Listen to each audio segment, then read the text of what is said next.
క్రైస్తవ సమాజంలో మొట్టమొదటి సండే స్కూల్ లేదా చర్చ్ స్కూల్ అనేది 1780 సంవత్సరంలో జూలై నెలలో ప్రారంభమైంది. అప్పట్లో లిటరసీ లేదు కాబట్టి ఇండస్ట్రియల్ రివల్యూషన్ సమయంలో పిల్లలు వారమంతా ఫ్యాక్టరీల్లో పనిచేసేవారు. ఆదివారం ఒక్కరోజే సెలవు దొరికేది కాబట్టి ఆ ఖాళీ సమయంలో పిల్లలు వీధుల్లో తిరుగుతూ చెడు చెడు అలవాట్లకు లోనవుతుండేవారు.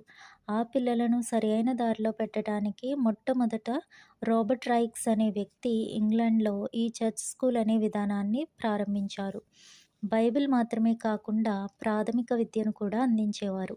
చదవటం, రాయడం, గణితం ఇవన్నీ నేర్పేవారు.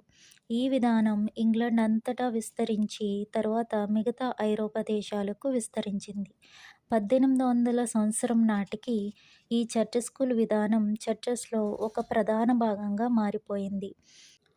ఇది చర్చ్ స్కూల్ లేదా సండే స్కూల్‌కి సంబంధించిన చిన్న information. Please do share, like and subscribe my channel. Thank you. By.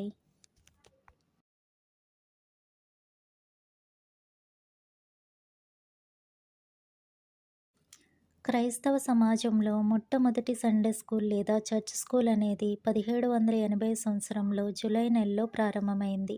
అప్పట్లో లిటరసీ లేదు కాబట్టి ఇండస్ట్రియల్ రివల్యూషన్ సమయంలో పిల్లలు వారమంతా ఫ్యాక్టరీల్లో పనిచేసేవారు. ఆదివారం ఒక్కరోజే సెలవు దొరికేది కాబట్టి ఆ ఖాళీ సమయంలో పిల్లలు వీధుల్లో తిరుగుతూ చెడు అలవాట్లకు లోనవుతుండేవారు. ఆ పిల్లలను సరియైన దారిలో పెట్టడానికి మొట్టమొదట రాబర్ట్ రైక్స్ అనే వ్యక్తి ఇంగ్లండ్‌లో ఈ చర్చ్ స్కూల్ అనే విధానాన్ని ప్రారంభించారు.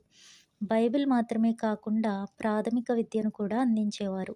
చదవటం, రాయడం, గణితం ఇవన్నీ నేర్పేవారు.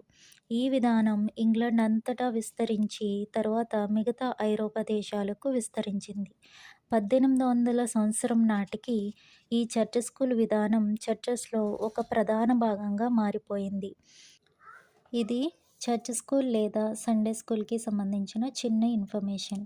Please do share, like and subscribe my channel. Thank you. By.